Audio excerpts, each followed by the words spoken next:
A final frontier. With me today are three gentlemen who all will do this in Esperanto. To my right is no one. Below me is Hi, I'm Max. I guess. Am I below you, Rich? On my screen, I am. not Hi, not I'm Max not Overnighter. Whoa! not Did you say? metaphorically speaking, no, Did you but say physically you are below? below me. Did you say below? Yes. Max, your Wisconsin accent. Make sure you clarify the Below. E between the B and the L. Am I It's a below family you? show, Max. It's a Oh, family show, oh man. and there's no All right. redo on this. We're gonna do a redo. No, keep going. That was great. Keep going. You're doing great, Max. All right. What do you do the video? That was good. Keep going. Well, introduce yourself then, Lou, for crying out loud. Cripe say. Yes, to my left, the cackling fool, who is also known as. I think I just went into like an Adam West impersonation. I went from Shatner How did you to get Adam out of West. Shatner to Adam? I don't That's know. all right. Neither one of They them have the wanted to same. be typecast. I would like to say bon venant a la spectacolo. If you don't know what that is, that's the new language I just learned about from 1891 called Esperanto that these two just taught me about that I thought was Klingon apparently, but not. And I'm Rich Hurley, also known as Dr. Durant. And of course, we are here today to talk about one of the world's most famous speakers of Esperanto, Axe William Overnighter. Shatner. I'm getting Max English. Overnighter. No. Max Overnighter does not speak Esperanto. But in our research on William Shatner, we found out that he in fact does. How about that? And That's right. so that's why we're three cackling idiots right now talking about Esperanto. So if you've turned in, if you've turned into StarPod Log, we're here to discuss the language of Esperanto. We're here every month to discuss all the dead languages and languages that no one speaks. Can they see this on the podcast? So Shatner did shoot a movie called The Incubus back in the 60s that was entirely done in Esperanto. Please And, explain Esperanto, because not everybody knows what it is, including me. Well, I believe Esperanto was a made-up language, much like Klingon or Elvish, but it was created to be an international language, so people that can't speak to each other, say in Europe or other countries, could share this language, and that is the way they would communicate with each other. But it never took off, and it was a combination of a variety of different languages. I think mostly Latin, and then I think kind of Spanish, I suppose. You guys just blew me away with that because I thought you two were BSing me with that. I couldn't believe it. We just went to Google Translate and found it. Yeah, we were having a conversation pre-show about Esperanto. Yeah, just crazy. Yeah. Well, it's funny. I'm surprised you guys never heard of that, but no. Max, did you ever speak Esperanto back in the day? I did not speak Esperanto, but I do remember a lot of conversation about people talking about Esperanto in the 70s, and that's why I thought that it was something that started in maybe the 50s or 60s and gained popularity. Wow. So it's probably like anything else. It was a resurgence type of a thing, and maybe it had something to do with the movie that Shatner did entirely in Esperanto, or maybe that's why they did a movie that way. Shatner doing Esperanto. If he did, yeah, I'm sure whatever language he did, he would have brought that back. Could have brought back Latin back from the dead because he's such an idol for people. Well, yeah, the only reason I knew of Esperanto was because of William Shatner, basically. It's just crazy. Yeah, it's because of the that he spoke Esperanto. I learned about the movie Incubus. When you learn about Shatner's filmography, that always comes up amongst other things, and including Star Trek, which is what this article was about here. He was just coming off the Star Trek, the motion picture, which hadn't been a big hit at the time. It was considered kind of a failure, and they're kind of interviewing him about doing the second Star Trek film, which we all know now was Wrath of Khan and was a big hit. and took off and actually revitalized the franchise. But at that time, he's even talking about in this article that there's a possibility that the Wrath of Khan was going to be a made-for-TV movie if they didn't think it was going to be successful enough to be released theatrically. Well, eventually made it to TV. That's for sure. Well, you know what's funny about it, because you know we always hear, you know, how they talk about Star Trek, the motion picture, not being successful, but it really, you know, box office bring-in was $139 million. I mean, so in maybe 1970 what, Max? 79? 1979. That's a lot of money 139 back then. Yeah, 139 million. And the thing is that, you know, you're talking about Wrath of Khan being, you know, a very big success. That only did 97 million. What? So, yeah, that Hey, comes when did right Wrath of Khan come out? 82. So that was 3 years later. So money was worth less even then, 3 years later. Yeah. And how much did the So motion picture cost to make? Does anybody know? 139 million. No, I mean that's what they made. How much did it cost them to make? Oh, cost them. I didn't look that up, but well, maybe Imagine that they had a was, lot of maybe money. that's the difference. But I mean, but look, I mean, Wrath of Khan, I mean, later on, I mean, had Ricardo Montalban, and you know, they had to have his chair in luxurious Corinthian leather. You realize that, Did- right? So that could not Did be he cheap. speak Esperanto? Did he speak Esperanto or just You might. regular Spanish? I'm going to tell you. I still like him best as Mr. Rourke. That was the best. But anyway. Yeah. keep going. Well, another interesting fact, and I think Max, again, this is sort of a pre-show conversation. We have all our good conversations off the air, but Right. Max brought up You have to step the to fact talk it. that William Shatner, you know, we were talking about different roles that Shatner had been in, and Max was bringing up that he was in Columbo. Well, Ricardo Montalban was also a killer on a Columbo episode. He was the bullfighter, right? Yeah. Yep, he was, and so was Leonard Nimoy. That's right. Leonard Nimoy was the doctor, and that's when Yep. Columbo gets really mad at Nimoy. Like he's kind of Yeah. sympathetic towards a lot of the killers, but like Nimoy, he's just sort of like, "I'm gonna get you, you son of a bitch!" Like he's Yeah. like, There's a he loses his cool with Nimoy. Like it's funny. because Nimoy, you know, being a doctor, and you know, played pretty hip doctor, but he's still kind of a little bit on the snooty side. You know, a lot of the in Columbo, a lot of those people, and Shatner was terribly snooty in both of the episodes of Columbo that he was. You know, his character was snooty, not Shatner in particular, but Right. the one where he plays a detective, and then in the other one he plays a radio talk show host, a la Rush Limbaugh or somebody like that. But Right. but anyway, with this article, they're talking about, and again, it was kind of like when we did the review on the making of Batman that came out in '81. I mean, the article was in '81, yeah, but the movie didn't come out till '89. Same thing here. It was kind of closed-lipped kind of talk about this upcoming movie, and you know, they're, you know, talking about, you know, things and hoping that it was going to actually turn out, but it kind of lent itself to maybe concerns that the first one wasn't necessarily the big thing that they hoped it would be. But apparently, you know, I you know, for me, I personally liked the Star Trek movies. I mean, up until, you know, I watched, I think, the first 4 or 5. I think. Careful, And, Max. You don't want to turn anybody away from leaving the podcast because you start. No.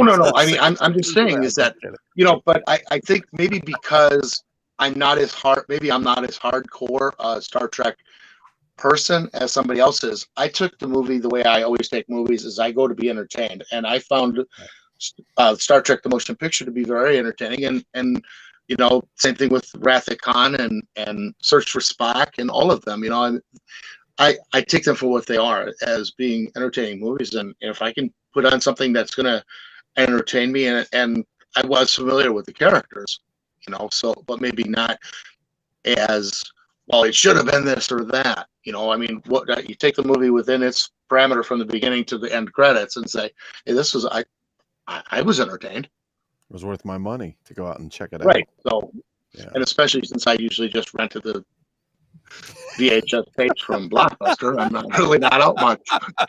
Yeah, I love the Star Trek movies. I mean, the first one is probably the one I go back to the least. Wrath of Khan is like everybody, it's almost everybody's favorite Star Trek movie because it's just a really tight, action-packed film, and it's got all the stuff that was great character about the in there. TV series. Yeah, exactly. That was what was cool about it.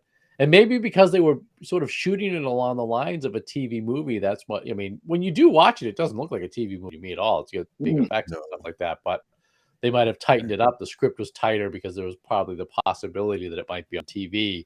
So they played it more with, you have to bump up the characters then because you're not going to have as much spectacle. I think that was everybody's complaints about the first movie was they just wanted to like, oh, look at what we can do now with the effects. So it's like, here's the Enterprise docking in slow motion. Here's Scotty watching the Enterprise dock.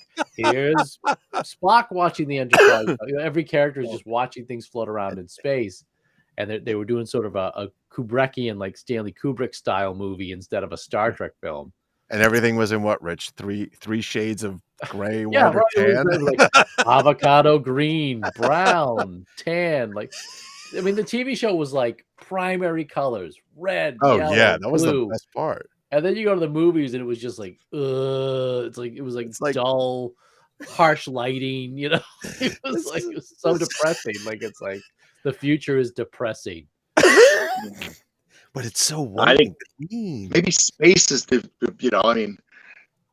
space itself, because I remember a lot of the old spaceman movies where, you're wearing a silver suits or something like that. Well, tinfoil apparently was popular in science fiction. Right, tinfoil was big, back then, But I think that's what they learned in the second movie, right? Because in the second movie, they're wearing those really cool red blazers, like they're like, oh, give these guys color, like they're wearing the red jackets that everybody remembers now, and nobody wants like the Doctor Captain Kirk where he's in that weird, white nurse's outfit or whatever. Oh, he looks like an orderly from like the 1950s. Yeah, exactly. Like I'm like, and it's funny how he talks about it here. He talks about it in I think it was in the second part of the article where Harlan Ellison, who was a famous science fiction writer, had trashed the first movie. I guess he wrote a review for Starlog, and he really trashed the movie. And then typical Shatner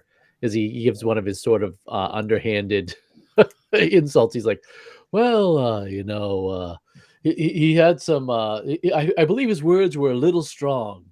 Harlan Ellison is a strong man, and he's very little. Oh man. Yeah, that's.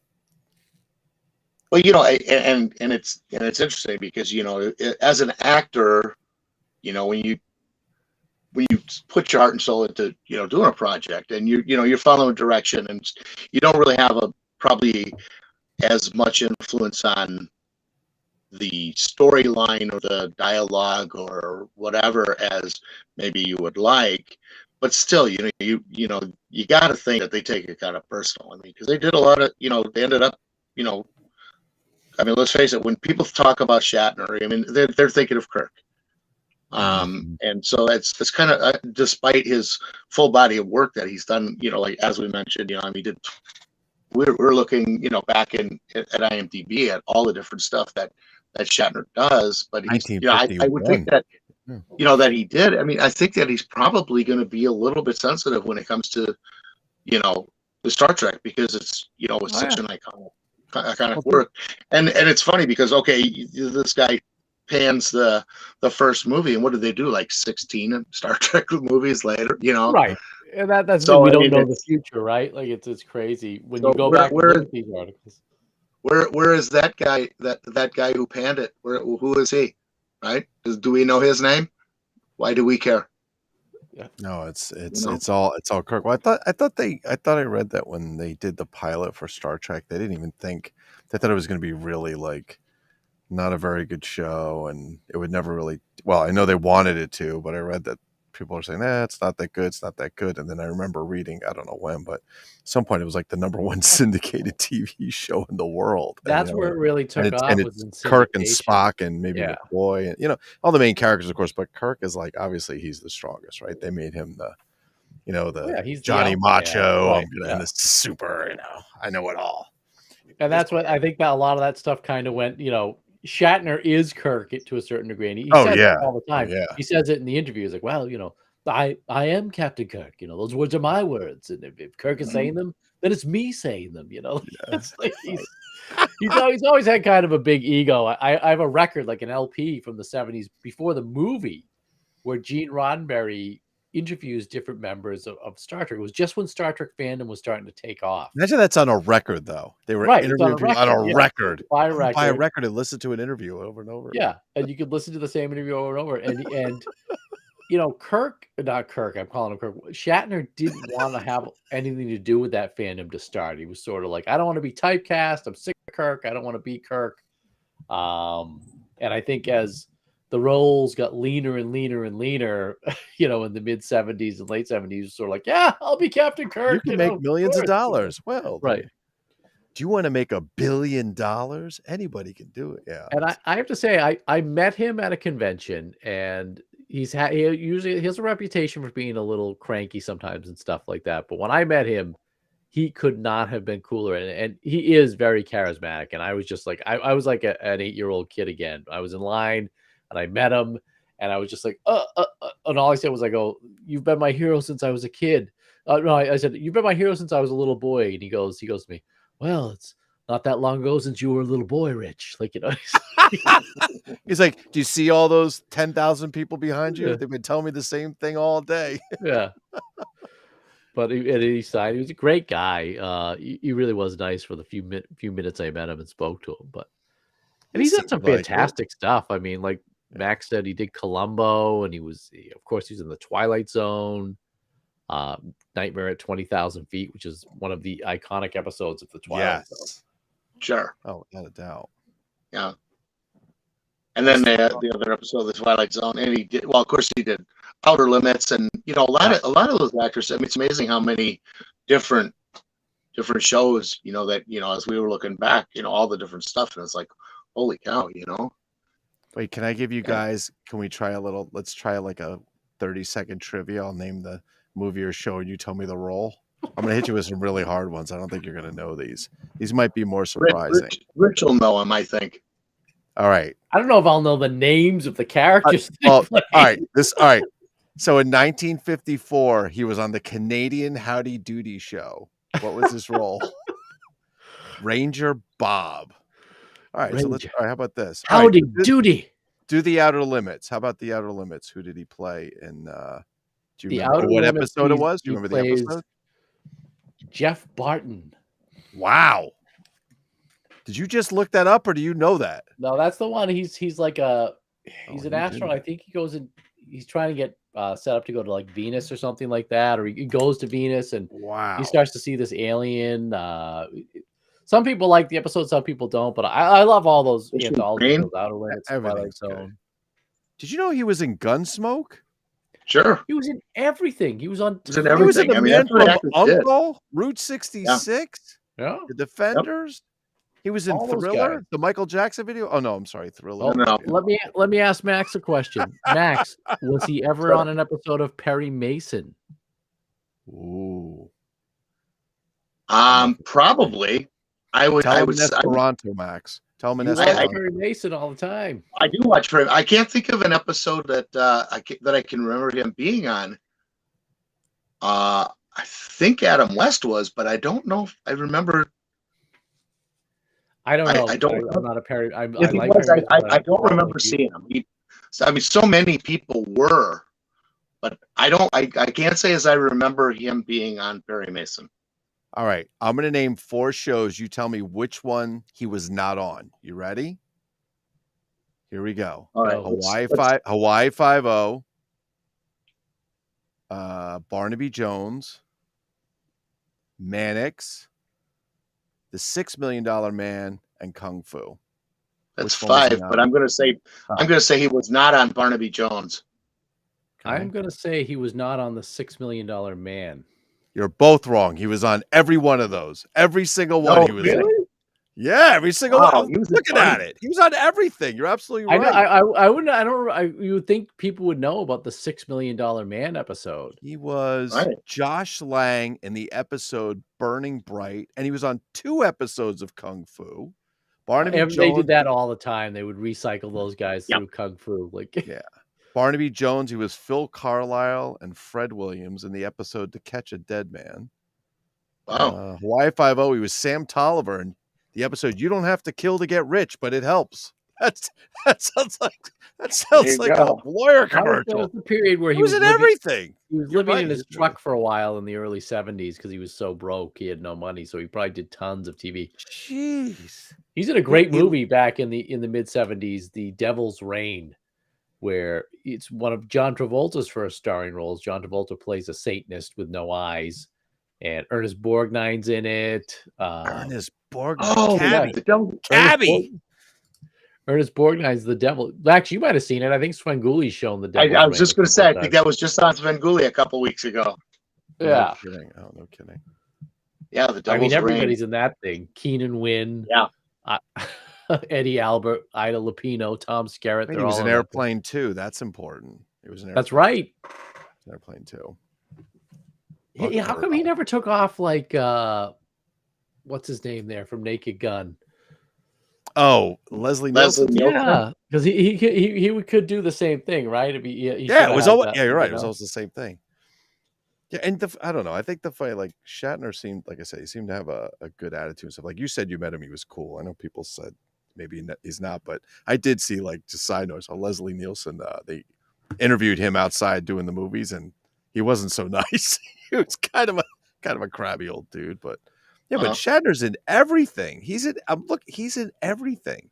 Every single year he's been in something. At least one. He's still doing things, you know. He is. Well, like I said, he was. I remember he was on a commercial here locally, and we were talking about it for a law firm, Hupie and Abraham. And, oh my God, Max! That's on his roster here on the Hupie and Abraham. It's here. There you go. How about the one for the Soul Clean machine for the CPAP cleaning machine? He was on Promise Margarine in the 70s. Commodore, ready for this? He was on a Commodore Computers commercial. He was the Vic. I remember that one. Spokesman. Yeah. He's been in World of Warcraft, Hupie and Abraham Law Firm, Star Trek, the video game commercial. Wow, man. That's unbelievable, man. There's no gaps in his career. He's just he's a working actor, right? Like, I mean, obviously Kirk is his number one role, and I mean, he did, shoot, what the heck was it? I completely lost my train of thought. He did it. Yeah, I remember when he did that. Come up with something quick. Come up with something quick. Right. I was very fond of that. He was great in that. He was actually Alexander the Great in the 1963. Yeah, he did a lot of stuff. That guy is some serious. He's very charismatic with everyone. I don't know. People just flock to him. Well, they talk about that in the article too at the end, right? Yeah. That they mentioned some of his. They mentioned that he's in Big Bad Mama with Shelley Winters, which wasn't a fantastic movie. I believe it's Shelley Winters is in that, and he's in that with Angie Dickinson as well. And then he talks about how he's possibly going to do a cop show, which I assume wound up being T.J. Hooker, because it was right around that period that T.J. Hooker came out. Yeah, because it's neat because when you look back at all the stuff that he did, I mean, he wasn't always maybe the star either. He played supporting roles. He played, featured pieces. Maybe like in the Columbo stuff. I mean, he was a killer in both episodes. So he, a major part of those shows. But in other stuff where he's, just doing a walk-on character role. So, a lot of credit to him. Hey Max, did you know he was in 2017? 2017, he was in Batman versus Two-Face. He did the voice of Two-Face. You're damn right he did. Very good. Sure did. Yes, he did. Very good. Yes, he did. Mm-hmm. Direct to video, it says. Man, he's done I mean, like that's a hell of a roster. This guy, he takes a vacation. According to this. He's still working. I mean, he's got he's in every single convention. You look at any convention now, he's there. He's going to That's show up. unbelievable. And He he's goes to older. all That's a the lot for him. yeah, he's in his 90s, I think. He's in his Yeah. early 90s. He looks great. I mean, for a 90-year-old guy. Yeah, sure. He's quite active for his thing. It's funny, when I met him, I'm waiting in line, and this kid's behind me. It was a kid. He's a guy. He's probably in his 50s. Rich cut some 5-year-old off to get his autograph. Get Get out of the way, kid! Get out of the way! And we're I talking knocked his ice cream out of his hand. We're talking about William Shatner, and he goes, I want to meet William Shatner because he helped me overcome my fear of spiders because of the movie What? William Shatner was in a movie called Kingdom of the Spiders, which is, I don't see how that's a movie that helps anybody overcome their fear of spiders, because it's about tarantulas like taking over an Arizona town. And he goes, I wrote a letter that I'm going to read to him when I get up there. And he goes, would you like to hear it? I said, sure.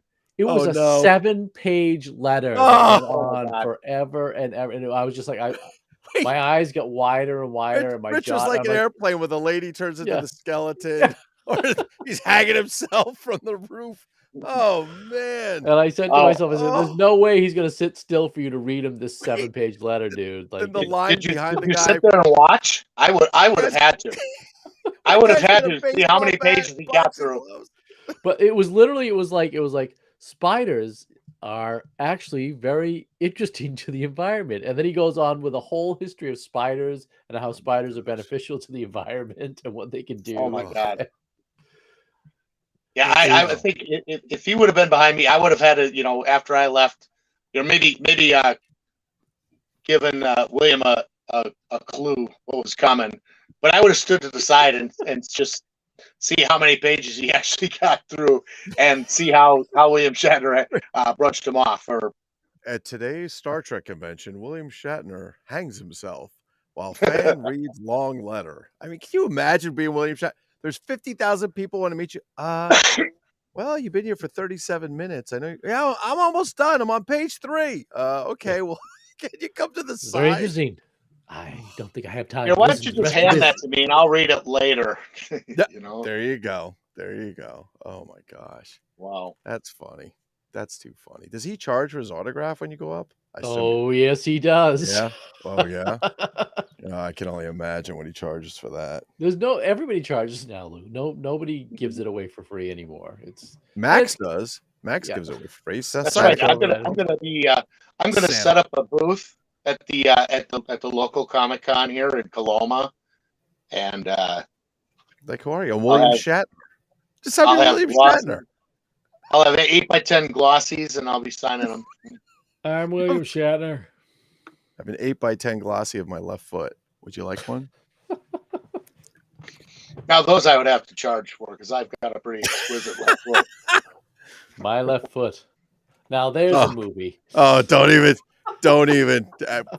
digress, because when that General Cinema was out, I was in college. That movie was in the theater, and when you're, I don't know how old I was, 18, 19, 20 years old, I just wasn't mature enough for that film. I'm like, I don't get this. I'm like, is this film a joke? And apparently it was based on a true story, right? I mean, it's an unbelievable story, and Daniel Day-Lewis is an amazing actor, but that movie was just too much. Dude, I couldn't do it. Every girl I dated in college, I saw that goddamn movie, A Room with a View, so many times. And it is the most boring movie in the world. At least you go see Sophie's Choice or Ordinary People. I don't know why, but every girl I dated in college was like, "Oh, let's rent a room with a view," and I'm like, What was the other one? It would have been so much better. It would have been so much better if William Shatner was in it, right? Max bringing it back. Max is like, you fall over the cliff. Come back. I'm throwing you the Shatner rope. Or I would have preferred it if it was in Esperanto. In Esperanto. You should have watched Room with the View from the Enterprise. Richard. How can we say A Room with a View in Esperanto? Well, let's translate. Do we have the... We have the technology. We should do the rest of this in Esperanto. I did translate English to Klingon, and I have to pay for it, apparently. Ambro kun vido. That means a room with a view. William Shatner in Esperanto is William Shatner. I think names are just names. What do you know about that? No, because Max Overnighter is Max Dum la nocto. Dude, that's Latin. I don't know this That Esperanto doesn't even crap. That's sound Latin. right. Yeah, that's like that whole language is like Latin. They use like American letters or something or English letters for Latin because there's no Wow. K in there. Max Dum la Dumlanacto. nocto. Overnighter. Doom la nocto. I don't know. But I'm Yeah, it's kind I of like watched that, Dumbledore thing. I know that's kind of sounds like to me. Max don't even Max is the like what Dumbledore when you order it off of Wish. Like That's right. Max, I got a question for you. Hold on a second. Wait a minute. We got to go off topic for a second. Max, have you ever gone to see a Harry Potter movie in the theater? I have not. Oh, you should. I've never I seen would a Harry love, Potter movie on I would television. love, Max, if you dressed up. Don't even dress up. Just put on like a robe, go in a robe, and just put like a hat on and see if kids come up to you and think you're Dumbledore. Or is that That would be Dumbledore? funny. Yeah. That'd be funny. Max, like, whoosh, I'm going to make you disappear. Here, give me $20. Let me show you what I can do with it. I'll make magic. Now hold on. I gotta bring this topic up because I was talking to Nair about it. And I said, I have to ask Rich this question. Rich, Yes. do you think, and Max, you can answer this too, but I think this is going to affect Rich the deepest, especially since he met Shatner. So in the 1970s, do you think Shatner would have been even more popular if he got one of those 70s curly perms like the Greatest American Hero? How do you think he would have looked if he had that as Captain Kirk? Oh, it would have been awful. Oh my goodness. His son, actually, that's why I hate his son in Wrath of Khan, because his son has a blonde perm in Wrath of Khan. Oh, Like, his son that gets, yes. I think he gets killed in Star Trek. Oh, spoiler alert for a Horrible. 40-year-old movie, but he gets killed in Star Trek 3. If you haven't seen it by now, you're pretty much hopeless. So just let it go. No, I think he would have looked great with a curl, man. I think that would have been, now think about this. Just hold on. I want you to just close your eyes for a minute. I want you to imagine him in the white outfit and Star Trek the Motion Picture or whatever color it was, the whitish color, with that spaceship, just everything kind of floating around, and he has this big curl on top of his head, like like the hair, like the Hair Bears or whatever that was, that cartoon. I can't see that, but I could see him totally doing a Michael Bolton mullet. Oh, there you go. Perm mullet. There, right? He's playing the Star Trek theme. He's playing the Star Trek theme on a clarinet. He's like, Max, I think I just threw up. Oh my God, that's terrible. Oh, if he had a mullet. Oh, jeez. Well, I mean, Shatner is known for his variety of hair pieces that he wears. Oh, he could be like Joe Dirt with that long mullet. I am the captain. So with that hair, this is where I get my strength from. Oh my God. Don't hit the hair. Spend lots of time on my hair. He hits my hair. Oh God. Max, I just like, yeah. You're welcome, Lou. I feel like I just burped jalapenos up. My mouth is just, my whole throat's burning. Is it jalapenos or jalapenos? Jalapenos. Well, so now you're gonna, I think the proper sabotage or sabotage.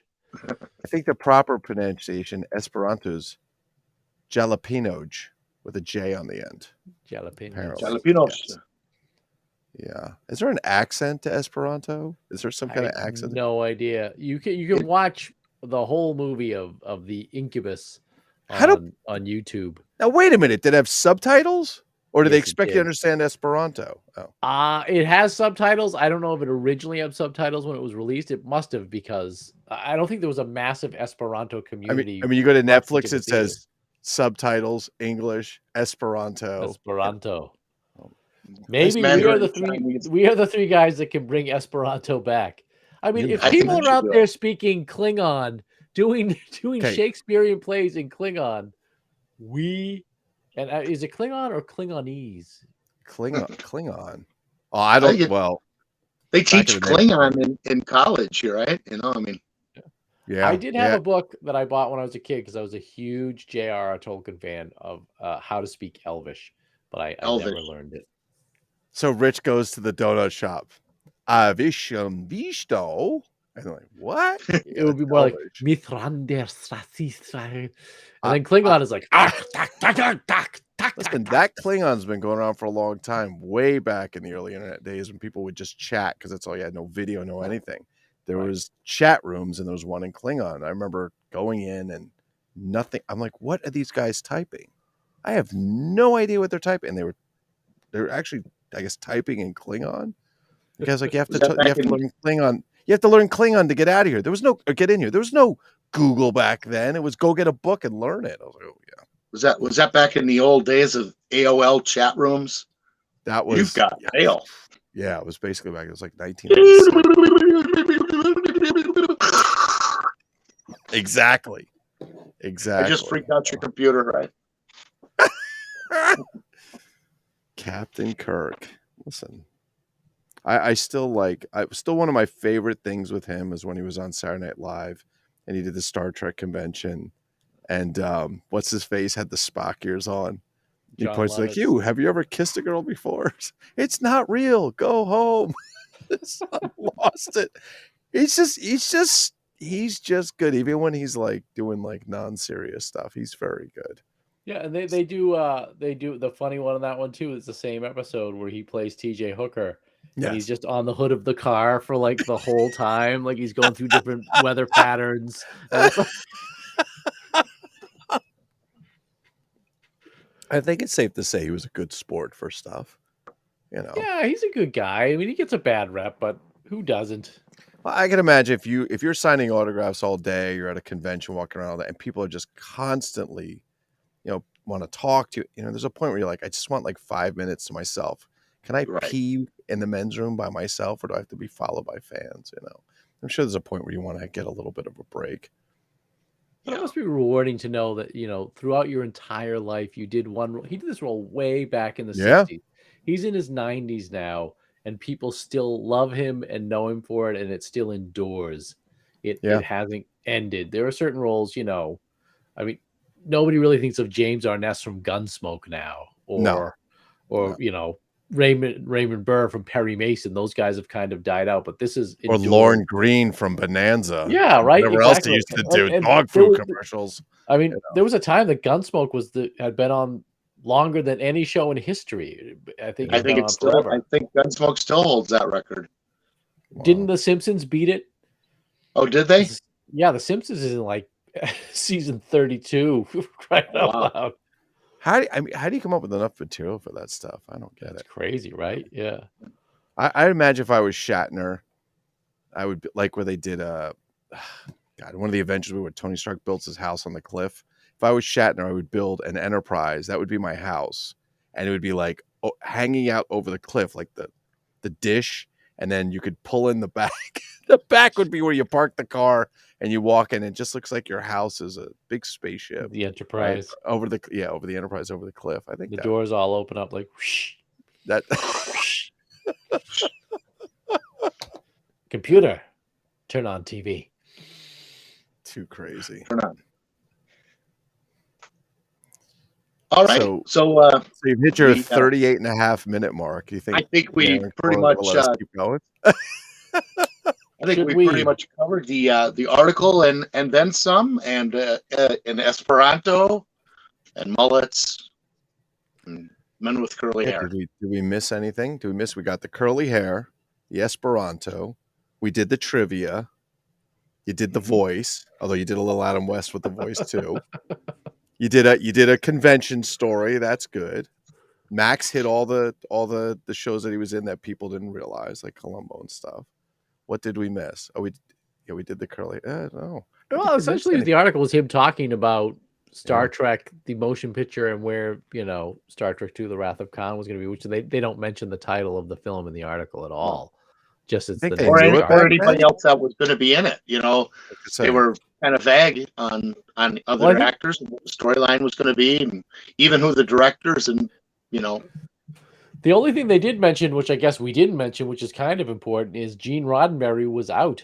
They brought in Harve Bennett to Yeah. take over, and he does bring up, he's like, well, Gene Roddenberry is Star Trek, and he created Star Trek, but that the studios sort of felt, and I think a lot of people, when they go back and look at Star Trek the Motion Picture, is Gene Roddenberry never really had very many successful TV shows after Star Trek, the things he tried to do. So I don't know if he just didn't have the skills, or they just didn't, not the skills, but He's more of a TV writer than a movie writer. yeah. And I think the movie didn't take off the way they wanted. So maybe the powers that be said, look, we need to tone it back a little bit. Well, they also, you got to remember, like, Star Wars like crushed everything. Oh what, my 2 God. years before or a year before, whatever it was. Well, if Star Wars didn't, we never would have had Star Trek again. There you For go. sure. I mean, if Star Wars didn't set off that whole sci-fi mania, Oh my you God. would have never seen Star Trek get resurrected, because they brought it back briefly as a cartoon, and Shatner did the voice on that. They all did. And Why do we love the cartoon so much, Rich, as a side note? because they are the basis for the Mego figures. The Neptunian. That's and the right. Neptunian. The Neptunian. But I always thought that the Mego figures look more like the animated series Star Trek figures than and I say the same thing for I agree. for the Planet of the Apes figures. A lot of people think that the Planet of the Apes figures are based off the TV show, but if No, you they watch look the like the Planet of the Apes cartoon. cartoon, Dr. Zaius is in a white outfit. And Is he in an orange outfit in the movie or TV show? Or yeah, in the movie, he's like in an orange leather an outfit. orange one, Exactly. Yeah. And the No, the I agree with you. the Sipsas, Lou, the Sipsa apes, the Sipsa Urko has the orange sleeves. He doesn't have the purple ones like the Mego does. And that's straight from the cartoon. The cartoon Urko, if you ever Google it, he's They had wearing pants orange. in the cartoon, didn't they? Yeah, Rich? they did. They had pants. Can you imagine if they did a Star Trek cartoon with no pants, like they did with the Sip Apes? I mean, they'd be like Shatner walking around. I am Captain Kirk. I wonder if they did shoot some episodes where Kirk's just being shot from the waist up and he's not wearing any pants, sitting at the command center. Oh, like when they used to do the news, where they sat behind the desk and like we're just wearing shorts and flip flops. I don't know. I mean, I think honestly, I think like when I think about the way they portrayed his character, I mean, if I was him, I'd be pretty confident too. I mean, they basically made him.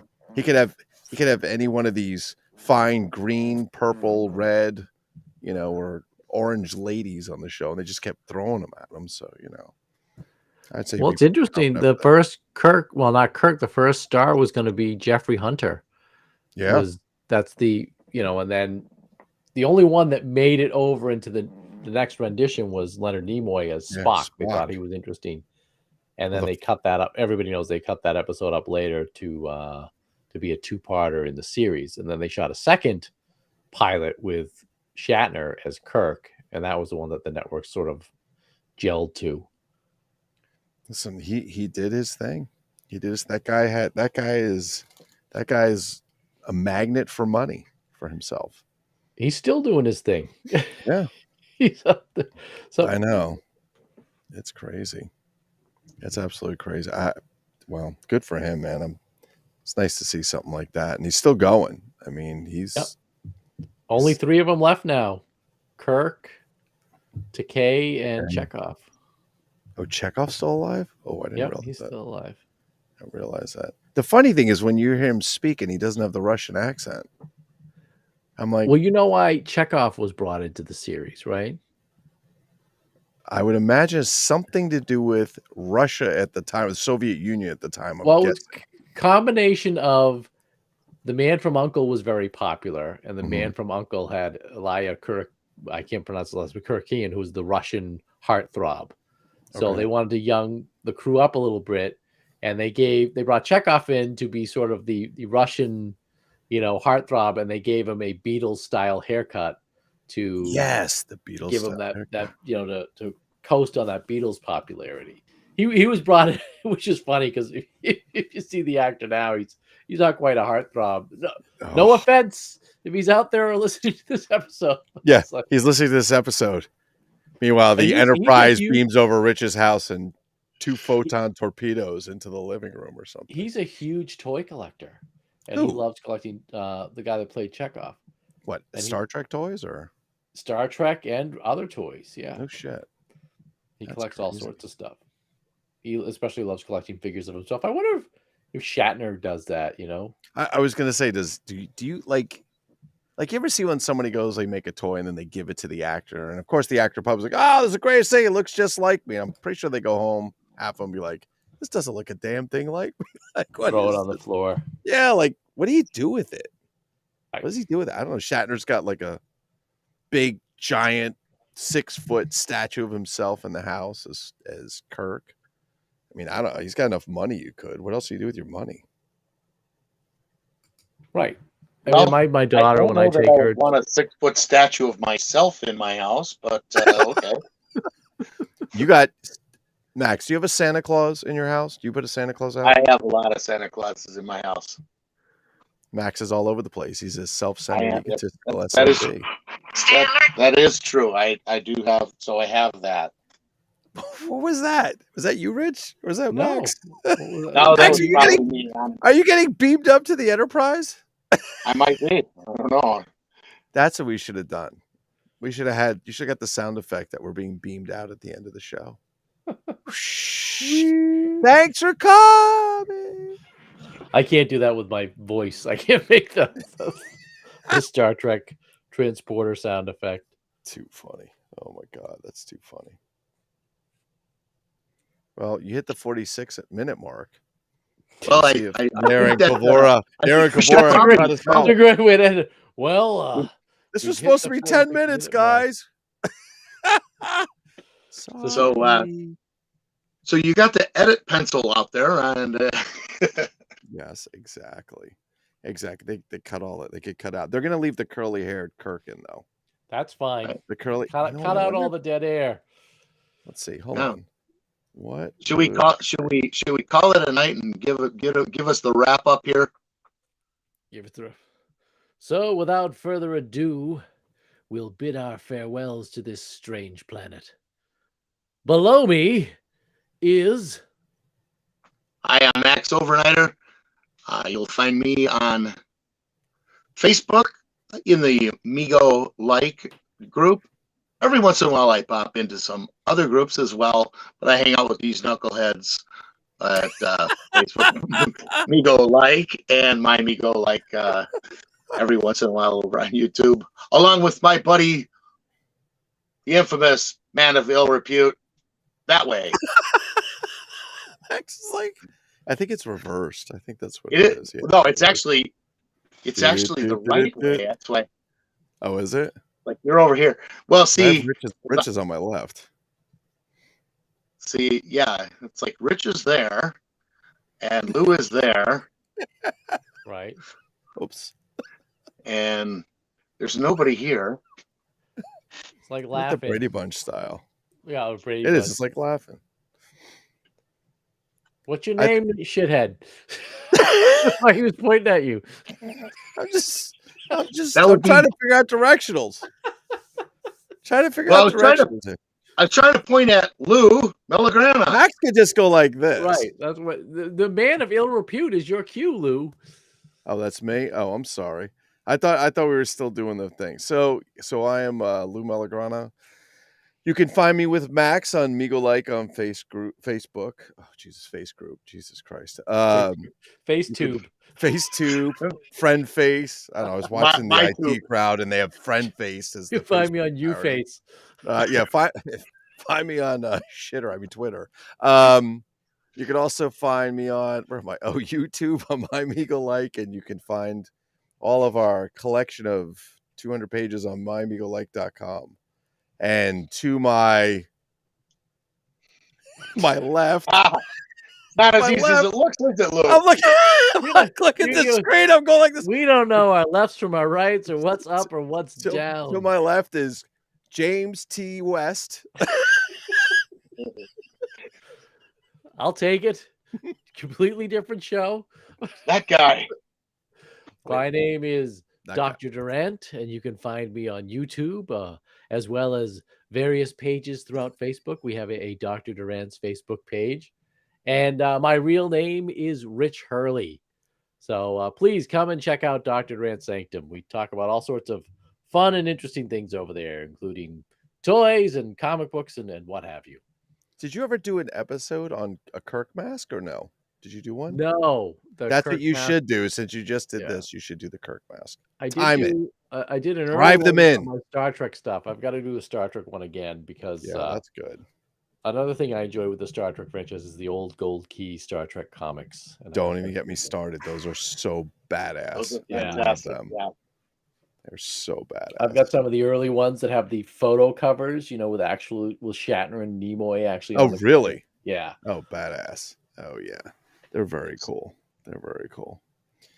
All right. So that's the 50-minute mark. And Nair and Kavor are going to cut this down to 3 minutes and 12 seconds.